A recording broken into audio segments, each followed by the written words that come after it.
My wife Jessica didn't come home last night. When she finally stumbled in early this morning, she looked exhausted and, without a word, collapsed into bed. She was asleep in seconds, like someone who had been running on fumes. Serene, untroubled exhaustion on her face. I glanced at my phone. 50 missed calls from last night. Then she just turned her phone off. "Jess," I whispered. No response. I picked up her phone from the nightstand and, on a stupid impulse, sent a generic blushing smiley face emoji to all her recent group chats. A few seconds later, replies started trickling in. Some were just a single question mark. Most were ignored. It looked like maybe she really had been working late. I was about to send a follow-up message to the groups when a banner notification slid across the top of the screen and froze my thumb in midair. "Mark H., you were incredible last night. Miss me already? Let's get together for lunch. Happy to have a repeat performance." I fought back the urge to shake her awake. There was no previous chat history with this guy. She must have deleted it. I had to be sure. I typed back, trying to mimic her tone. "Jessica Bailey. I know. I close my eyes, and all I can see is you. Mark H. I can be there in 20. Tell your husband you left a file at the office and have to run back. We can go back to the hotel. I haven't checked out yet." Not even a conspiracy theorist could spin this as working late. They'd been at it all night, and this guy, Mark, wasn't even giving her a moment to rest. He was already lining up the sequel. The message hit me like a physical blow, and a fuzzy memory snapped into sharp focus. Last Thanksgiving, Jessica's company was undergoing a surprise audit from corporate headquarters. Mark Harrison, her boss, had apparently dropped the ball on some reports, so he had Jessica work through the holiday to fix them. For 3 straight days, she never came home. She just stayed at the office. I was at home with our daughter Chloe and my in-laws trying to salvage some kind of Thanksgiving dinner. I'd offered to bring her a plate of food, but she insisted she was too busy and would just grab something. I let it go. It never occurred to me it was because Mark was the one bringing her dinner. Jess was a wizard with spreadsheets and financial reports. She had a talent with numbers that felt almost supernatural. When Mark was brought in as the new general manager, he'd immediately made her his executive assistant. She was beautiful, smart, capable. In the last 6 months, she'd been promoted 3 times, going from a junior associate to head of the audit department, while still serving as Mark's private assistant. Her salary had jumped from $45,000 a year to over $150,000. She was making more than me. I had been genuinely happy for her, thrilled that the financial pressure on our family was easing up. We were even talking about putting a down payment on a bigger house in a better school district. I just never imagined this was how she was paying for it. But wait, Jess was genuinely talented. With her degree, her work ethic, and her polish, a promotion was inevitable. Maybe she wouldn't have become CEO, but a department head was reasonable on merit alone. Why would she choose this path? Mark got married a couple of years ago. Jess even went to his wedding. I didn't go because I didn't know anyone from her company. After Chloe was born, I took over almost all the housework. My parents-in-law helped for the first month, and after that my mom came over most days to help with the baby. Besides her job, Jess barely lifted a finger at home. She shouldn't have been under that much strain. Was it my fault? Was I so busy with my day job, then the evening routine of chores and childcare, and then taking on freelance coding gigs after Chloe was asleep? Had I neglected her? Had the stress of the years made me lose the energy I had in college? Is that why she did this? Ding, ding, ding. A rapid-fire series of texts came through, all from Mark, graphically describing the highlights of their night together. The last one was a picture. Jessica leaning against Mark's shoulder, a look of blissful satisfaction on her face. They were in a hotel room. It was the kind of picture that would get instantly flagged and removed if you posted it online. I forwarded the entire chat history and the photo to my own phone. What Jessica didn't know was that even if you delete chats from an app, the photos and videos often remain buried in phone storage. I opened her photo gallery and did a search. Sure enough, there was a whole collection of X-rated pictures and short video clips. I waited until the progress bar on the transfer hit 100%. Then I walked over to the bed and kicked her awake. She looked up at me, her face a mask of confusion. "Ethan, what's wrong?" she asked. I tossed her phone onto her shoulder. Even now I was afraid of hurting her, of hitting her in the head. God, I felt pathetic. Jessica picked up the phone. Her expression froze. "Read what your boyfriend sent you," I said. I roared. "He said you were incredible last night. He wants an encore. So go, get out of here, and go be happy." Jessica glanced at the iMessage chat and went pale with panic. She tried to explain. "Ethan, it's not what you think. Let me spin this." "No, wait. Let me explain." A vain throb pulsed at my temple. I fought down the murderous rage. What was there to explain? This had been going on for 6 months. You'd probably slept with him more times in the last 6 months than you had with me. She fell to her knees on the mattress, her eyes turning red. "I'm so sorry, Ethan. I know I was wrong. I'll cut off all contact with him. We can just go back to how things were. Okay. We can move on." "All right," I sneered inwardly. "You and your boss Mark are going to have a wonderful life together, and I'm going to have a wonderful life with my daughter." As soon as the words were out of my mouth, she scrambled across the bed on her knees, trying to stand and hug me. Smack. The sound echoed in the quiet room. I slapped her across the face, sending her tumbling to the floor. The action stunned me. It was the first time I had ever hit her. In fact, it was the first time in my 30 years I had ever hit anyone. I used to feel like the luckiest man alive to have married such a beautiful, capable woman. I did the grocery shopping, the cooking, the dishes, the laundry, the cleaning. Every so often I'd ask her to handle some small chore. The more I thought about it, the angrier I got. As Jessica tried to crawl back toward me, I kicked out, shoving her away. I grabbed her phone and hit the video call button in her chat with Mark. He answered almost instantly. I aimed the camera at Jessica. Mark saw her disheveled, tear-streaked face. "Hey, beautiful," he purred, smirk audible in his voice. "Couldn't stay away, huh? The fact you're video calling must mean your husband's not around. Wanted to come over." My blood pressure spiked. I flipped the camera around to face me. "Wait for you, you son of a... Isn't your company about to go public? I will burn everything I have to ruin you." The guy on the other end looked confused for a second. Then his tone shifted to oily condescension. "Easy there, Ethan. Let's talk this out like adults. The cat's out of the bag. Name your price. Whatever's in my power, I'll make happen. I got a house out in the suburbs. It's yours. How about that? As long as you don't stop Jess from seeing me on the side.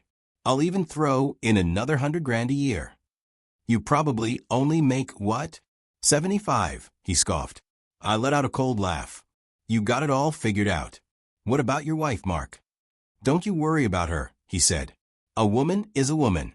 The first time is different, but the 100th and the 101st, it's all the same. Come on, my offer is generous. It's enough for you to go find a nice college girl and start over." I gritted my teeth. "Go to hell. I'll see you in ruins." I hung up. "Ethan, his offer is amazing," Jessica pleaded, still kneeling on the floor, tears carving paths down her cheeks. "And the company's about to have its IPO. If you make a scene now, it could kill the whole deal. The company could go bankrupt. Please, let him go. Let the company go." A small part of me had still held out a sliver of hope for her. But hearing her defend his company at this moment, made it clear that our daughter and I meant nothing to her. A single thought began to crystallize in my mind, cold and hard. I was going to send both of them to hell. I strode into the kitchen, grabbed the heavy meat cleaver from the knife block, and marched back toward the bedroom. Jessica, hair a mess, was just stepping out of a room when she saw the look on my face and the cleaver in my hand. Her eyes widened in terror. She slammed the bedroom door shut. I swung the cleaver at the wooden door. A deafening crack echoed through the apartment as a long, splintered gash appeared in the wood. The door held. I swung again and again, hacking at the wood until I could see a sliver of life on the other side. Just as I was about to break through, "Daddy," the single word stopped me. A small, sweet voice stopped me cold. I froze. Turning, I saw my daughter, not even 3 years old, toddling toward me. My face must have been monstrous. The moment Chloe saw me, her lower lip trembled, and she burst into tears. A cold sweat broke out across my back. What was I doing? Would killing Jessica solve anything? I'd end up doing hard time while Mark Harrison walked away scot-free. He'd find another woman. He might even visit me in prison with his new mistress on his arm. The thought of it made bile rise in my throat. I threw the cleaver into the trash can and sank to my knees. I had to think about my retired parents and my innocent, precious Chloe. I forced a smile and tried to keep my voice light. Chloe, sweetie, don't cry. Daddy and Mommy are just playing a game of hide and seek. It's okay. Don't cry. My hands were shaking. The realization of what I had almost done hit me harder than the anger had. I made a bottle of milk for Chloe, every motion robotic, trying to act normal for her. Nothing. The house felt like an observation room. A quiet creak. Jessica must have peeked through the crack in the door and saw me. The bedroom door opened slowly. Jessica, still in her pajamas, stepped out. "Chloe, come to Mommy," she said, crouching down with her arms out. As Chloe started toward her, I scooped her up. "Chloe, Mommy is sick," I said, my voice steadier than I felt. "You can't get too close or you might catch it." Jessica's face tightened. She bit her lip. "Ethan, Chloe is my daughter too." "You have no right," she spat. "Keep talking like that, and I'll make sure everyone sees exactly who you are." I cut her off, glaring. "When Chloe's old enough to understand, she won't even want to call you Mom." Jessica sank to her knees on the tile floor. "I'm sorry. I really am. I'm not asking you to forgive me. Just please don't make this public. It would be a huge blow to Mark, to me, to Chloe, even to you and your parents. I'm afraid they couldn't handle the shock." She was sobbing. Chloe, hearing her, started crying for her mommy, struggling in my arms. Click. The front door opened. My mom walked in carrying grocery bags, my dad following with an Elsa doll he'd bought for Chloe. They both froze, taking in the scene in the living room, then saw Jessica kneeling and broke into action. My mom dropped the bags in the entryway and rushed over without even taking off her shoes. "Ethan, what is going on? Is that handprint on her face from you?" she demanded, helping Jessica up. My dad hurried in after her, brow furrowed. "What do you think you're doing, Ethan?" he snapped, giving me a light kick on the shin. "Think you're a big man now, hitting your wife?" For a second, I thought he was actually going to grab his belt. The room tightened with the weight of his disapproval. "Why don't you ask Jessica what she's been up to?" I said. They both turned to look at her. Jessica's tears, which had momentarily stopped, began again in soft, choked sobs. My dad's face went from concern to a stunned, searching silence. "All right, out with it. What's going on?" he demanded. "All couples fight. Your mother has wanted to strangle me in my sleep at least 100 times, and we're still together. You kids these days." My dad, a retired teacher who loved to lecture, was just getting started. I cut him off. "Jessica is sleeping with her boss. It's been going on for over 6 months. I just found out." My mom looked like stone, staring blankly at Jessica. My dad's eyes darted between me and Jessica, disbelief written all over him. "Jess," he said softly, "this is no joking matter. Is what Ethan is saying true?" Jessica just stood there, dabbing at her eyes with a tissue my mom offered, refusing to speak, playing the victim now. Where was this remorse last night when she was having the time of her life? I had been too good to her. I treated her like a princess, making sure she never had to lift a finger. I'd even argued with my own mother if she criticized Jessica. The more I thought about it, the angrier I became. My gaze fell on Jessica's knee. A dark, fresh bruise marred the skin, not something from kneeling for a couple of minutes. Any man who's been in a relationship knows what that means. The thought sent another wave of fury through me. I stood up and kicked her again. "You're still going to play the victim. Where were you with Mark last night? Huh? Where'd you go to have your fun?" Jessica crumpled to the floor. "I'm sorry. It'll never happen again. I swear." "Damn. Mom, please talk to him. Chloe's so young. She can't lose her mother." My mom stepped forward, frowning. Stop crying for a minute. Let me ask you this. Were you forced? Did he blackmail you? Don't worry. If you weren't a willing participant, your father and I will get you justice. At this, Jessica looked up at me, eyes swimming with tears. I'm sorry. It was a moment of weakness. I'm so sorry, Ethan. Please give me one last chance. My dad sat down on the sofa, shaking his head and sighing. As a man who prized reputation and integrity, he looked lost. Back in his day, this kind of thing would ruin a person. Chloe finished her bottle with a soft gurgle. I watched her chubby pink cheeks and felt the world narrow to a single decision. Chloe, you can go stay with Grandma and Grandpa for a while, okay? Mommy is sick and has to go to the hospital, so she can't take care of you. I turned to my father. Dad, I'll handle this. Just take Chloe to your place for a while. My mom looked uncertain, then my dad sighed and nodded. All right, but remember, son, be smart about this. Handle it peacefully. Don't do anything illegal. Hearing that, my mom let go of Jessica's arm. Oh, Jess, what were you thinking? If it's over between you and Ethan, then it's best to part ways amicably. With that, my parents quietly gathered Chloe's things and left. The apartment fell into a terrifying silence. Jessica sat on the floor, limp and defeated. I had no idea what she was thinking. My mind, however, was already racing, formulating a plan. My dad had told me not to do anything illegal, but that didn't mean I was going to let that bastard Mark get away with it.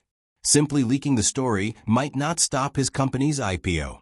I needed to be strategic. Hours passed. Sunlight streamed through the window, drawing a line on the floor between me and Jessica. Click. The sound of the doorknob turning made me look up. I assumed it would be my parents coming back for something they'd forgotten. But it was my mother-in-law, her face made up, followed by my beer-bellied father-in-law. They froze at the threshold, taking in the scene. My mother-in-law let out a piercing shriek and rushed to Jessica's side. Seeing the red handprint on her cheek, she screamed like something had been torn. Ethan, you explain yourself right now, she cried, grabbing Jessica and fussing over her. My father-in-law peered closer, face darkening. You hit your own wife? What kind of man are you, Ethan? What did you promise when you married her? That you would treasure her. Is this how you treat your treasure? My mother-in-law had always looked down on me and judged people by bank accounts. She had demanded double the customary dowry when we married. If I hadn't been making decent money, we wouldn't have been able to afford her. She marched over and pointed a finger in my face. You're lucky to have a daughter as beautiful and talented as mine. You should be thanking your lucky stars every day. I laughed coldly. She doesn't even have to leave me to have men lining up for her. My father-in-law glowered. A practice duo, rehearsed in their performance. I finally lost my patience. Your precious daughter has been sleeping with her boss for the last 6 months. I just found out. My mother-in-law's brow furrowed. She looked at Jessica. Sweetheart, is this true? You and your boss. Jessica had stopped crying. Her voice was hoarse.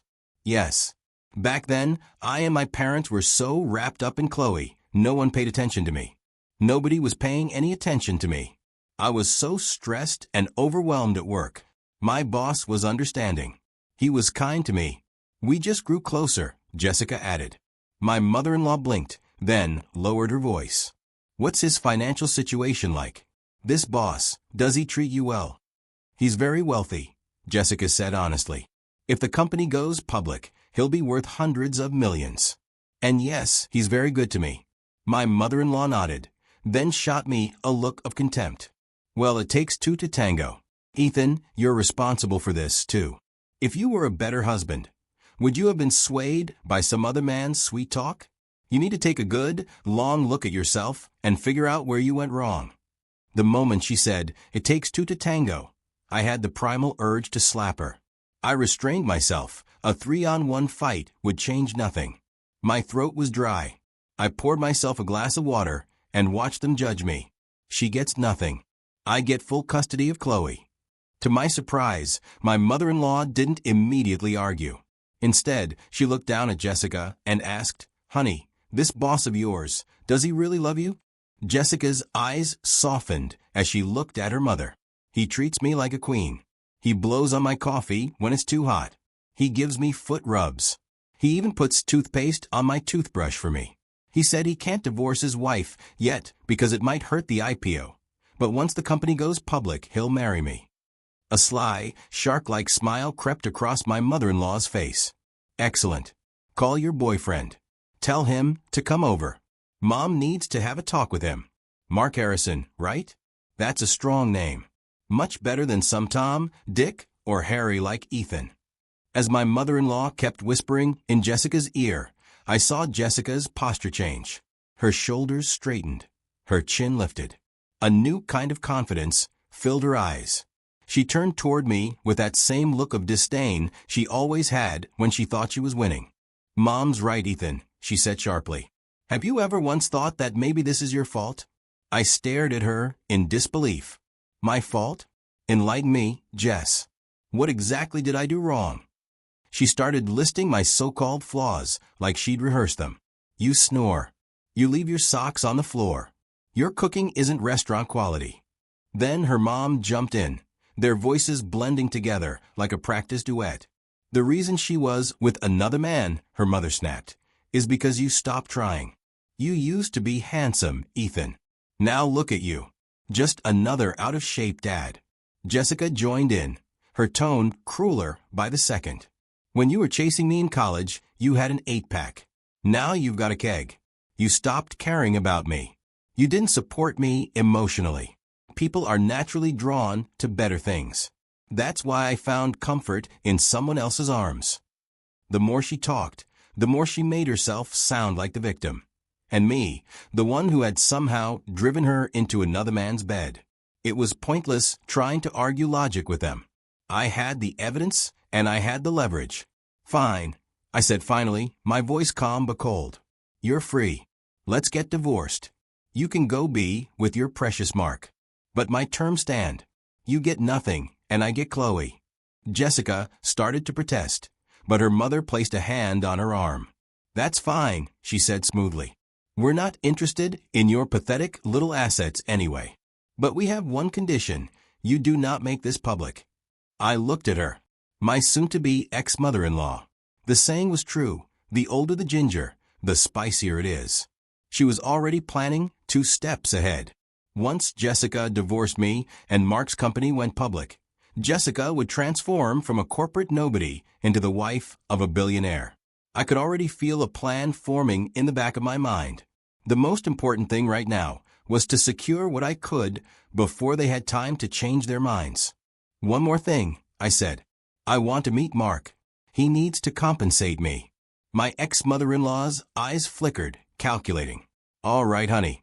Call Mark. Let's get this all out in the open. Then she pulled Jessica into the bedroom to strategize. That evening, the 5 of us met in a private room at a downtown steakhouse. Mark sat in the middle, with Jessica and her mother on either side of him. Her father sat off to the corner, silent as ever. I sat opposite them. Jessica had taken her time getting ready. She was 28, 2 years younger than me, and still had that perfect mix of youthful beauty and mature confidence. With her subtle makeup, tailored blouse, pencil skirt, and designer heels, she looked like she belonged on a magazine cover. Even after everything she'd done, I couldn't help but think, what a waste. I dug my fingernails into my thigh to snap myself out of it. Get a grip, Ethan. Then I looked at Mark Harrison, the man who blew my life apart. Honestly, I was disappointed. He wasn't even that good looking. His hairline was retreating, and he had a bit of a belly. I lost my wife to this guy. If he had been some chiseled, movie-style CEO, maybe I could have accepted it. But this guy? This was insulting. Mark leaned forward, voice calm and smug. Ethan, my friend, what I did was wrong, and I'm prepared to make amends. But first, let's all take out our phones and turn them off. Cautious bastard. I had to give him that. No chance of being secretly recorded. Didn't matter. That morning, I'd already backed up over 2 gigabytes of chat logs, photos, and videos from Jessica's phone. How I used them depended entirely on how this dinner went. In the end, we reached an agreement. Mark would pay me $1 million in cash on the condition that I never leaked the story. If I did, I'd have to pay it all back. But I already knew my next move. I'd sell our condo, move to another city, maybe Austin. Buy a small house, raise Chloe properly. My freelance work was steady enough that if I went full-time, I could make 6 figures a year. With $1 million invested wisely, the interest alone would be enough to live comfortably. But if you think that's where the story ends, that I'd just roll over and let them win, you'd be wrong. I promised not to leak the story. But that didn't mean no one would ever find out. I watched as Jessica, her parents, and Mark left together, laughing and smiling like one big happy family. I sat there quietly, poured myself another cup of tea, and started refining my plan. In terms of money and social status, Jessica and Mark were far ahead of me now. The tech industry was tanking. When I first graduated, I'd been making great money. But now, projects were drying up, and my pay had been cut in half. I was lucky I hadn't been laid off already. Going head-to-head with Mark was suicide.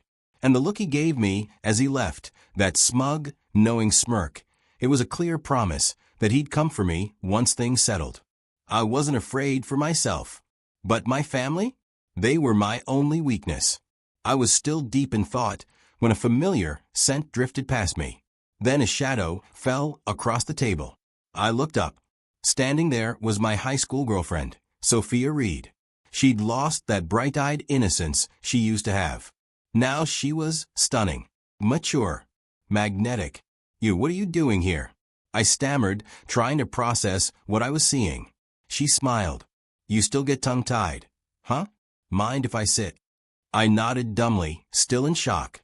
"You've put on a little weight since high school," she said playfully, grabbing a clean cup and pouring herself some tea. "But you're mostly the same." I laughed awkwardly. "Yeah, I've definitely let myself go these past few years. Though, you haven't changed a bit. Still beautiful. Still not fat." She laughed out loud. "Same as always. A girl looks at you for more than 3 seconds and you turn bright red." I could feel my ears burning, so I tried to change the subject. "So, you're here for?" Her slender finger pointed right at me. "You." My heart skipped a beat until I noticed the wedding ring on her finger. I took a deep breath. "So what? Reunion or something? You could have just called." Her smile faded, replaced by a shadow of sadness. "Why didn't you come to my wedding?" I looked down, feeling that old sting of regret. "You didn't come to mine either." Sophia nodded. "Fair enough. That makes us even. But if you had come to my wedding, you would have realized something.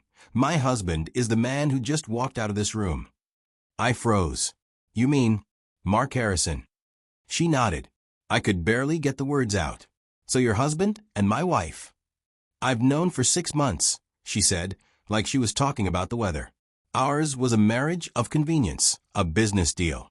After my parents died, Mark took control of their assets, consolidated everything. It wasn't love. It was strategy. The innocent girl I once knew was gone. I couldn't read her anymore. So why are you here?" I asked cautiously. "What do you want from me?" Sophia leaned forward, eyes locked on mine. "Back in school, your grades were average, but you were clever. You look like a rule follower, but you always had ideas, schemes. You just needed a chance. A catalyst." It was the first time anyone had ever said that to me. Most people saw me as reliable but boring, a 9 to 5 nobody. But something in me shifted. The gears in my head began to turn again. Looking at Sophia, the small plan I had started building began to grow into something much, much bigger. A month later, Mark's company went public. His net worth skyrocketed overnight. Following my advice, Sophia calmly presented Mark with a folder, photos, chat logs, videos, evidence. As part of their divorce settlement, she legally obtained 22% of his company's stock. It looked completely normal, just a division of marital assets. No one suspected a thing. They divorced quietly. Then Sophia made her next move, a public lunch with an investment legend. The market loved it. Combined with new tech regulations, Mark's company stock went through the roof. It hit the upper limit every day for almost a week. and just before the final bell on the last day of its meteoric rise. Sophia sold all of her shares. That evening, Mark, smiling like a king, with Jessica on his arm, hosted a massive celebration party. He was the chairman now. She was the CFO. Nobody batted an eye. The ballroom was packed. A giant screen dominated the stage. Dozens of reporters. Hundreds of guests. Mark gave a rousing speech, proud and beaming. Then the lights dimmed for a special video presentation. The countdown began. 5, 4, 3, 2, 1. And then sound. Not the corporate promo they expected, but something very different. Mark froze. Cameras started flashing like a storm. He turned, eyes wide, toward the screen. Projected 30 feet high was a video I'd edited myself, a chronological love story of Mark Harrison and Jessica Miller. Their messages, their photos, their videos, all woven together by my professional editing skills into a hauntingly poetic documentary of two people who betrayed everything for true love. The irony was delicious, because for once, they couldn't hide behind charm or money. Their own story had finally told the truth. That sarcastic caption I'd added was just the bait. The actual content on the screen had nothing to do with art or beauty. It was pure filth. Mark was the first to react. "Shut it off," he screamed. "Turn it off now, damn it." A few seconds later, the screen went black. The crowd erupted in shocked murmurs as Mark frantically called for his PR manager to get on stage. With Sophia's help, I'd managed to swat my video file with the company's official one on the event server just minutes before the party began. I knew a show of that scale would have its official video checked and rechecked dozens of times, but a last-minute switch? No one would notice that. And while I was handling that, Sophia had been busy long before the divorce. She'd been quietly moving assets overseas. The next morning, when the market opened, Mark's company stock nosedived, hitting the lower trading limit almost instantly. The public scandal of his affair made the company toxic overnight. One of the company's smaller shareholders, pretending to be morally outraged, came forward with a mountain of evidence I'd supplied. That triggered an SEC investigation, which soon uncovered massive financial fraud. Within days, the company was delisted. Crowds of furious investors, having lost everything, gathered outside the headquarters, demanding their money back from Mark. Someone even leaked his personal phone number and home address. It didn't take long before he was assaulted by an angry mob. Mark, once the titan of industry, was now hiding in a luxury hotel, terrified. But his fall wasn't done yet. The next afternoon, his name appeared on the financial delinquent list, which barred him from any high-value consumption. Within hours, he was kicked out of the hotel, forced to walk out wearing a hat and mask to hide his face. I stood at a distance, watching the once untouchable Mark Harrison crumble into a public disgrace. Jessica didn't fare any better. She was fired, blacklisted, and no company wanted anything to do with her. Looking at the two of them, their glamorous lives shattered, I just shook my head. Strangely, a flicker of pity ran through me. I turned to walk away. That's when a red sports car pulled up beside me. The window rolled down, and there she was, Sophia. Her hair was tied in a messy bun, a few loose strands softening her face. She pulled off her sunglasses and smirked. "Ethan Cole," she said. "Care to buy a girl dinner?" Honestly, I thought once Sophia got her money, she'd vanish from my life. I never expected this. Still, I awkwardly climbed into the passenger seat of her sleek, expensive car. Sitting next to the radiant Sophia made me suddenly self-conscious. "What are you in the mood for?" she asked, starting the engine and glancing my way. "You pick," I said. My mind went completely blank. I'd never been to a high-end restaurant before. All my years had gone into work, into survival. When I was with Chloe and Jessica, I never really learned where a man was supposed to take a beautiful woman for dinner. Then it hit me. "We could go to my place," I suggested. "I'm a pretty good cook." I ran through the possibilities in my head. If she said no, we could go wherever she wanted. I could afford it now. Years of penny pinching for my family had taught me how to save, but now I realized how meaningless that had been. You only live once. Why not actually live? But if she said yes, well, then tonight would be something else. Okay, she said simply, turning the wheel toward the gourmet market. But I'm very particular about what I eat. Later that evening, as I cooked, Sophia leaned against the kitchen doorway, just watching me. Her quiet gaze made me want to go all out. By the time I plated everything, the presentation looked like something from a Michelin star restaurant. I even found the leftover candles from Jessica's last birthday and lit them. The soft glow, the aroma of good food, the red wine, everything felt right. It reminded me of high school, when we'd sneak off after class to share food from a truck parked behind the school. Back then, I'd hold Sophia's hand under the fading streetlight, thinking life couldn't get any better. That night brought that same feeling back. When morning came, I reached for the other side of the bed. It was empty and cold. I sighed. So, last night was just a dream after all. Good morning, sleepyhead, came a voice. Breakfast is ready. I shot up in bed. Sophia stood in the doorway, wearing a pink apron and holding a ladle, smiling like it was the most natural thing in the world. After breakfast, I took her to the county clerk's office. For the price of a marriage license, we bought ourselves a brand new future.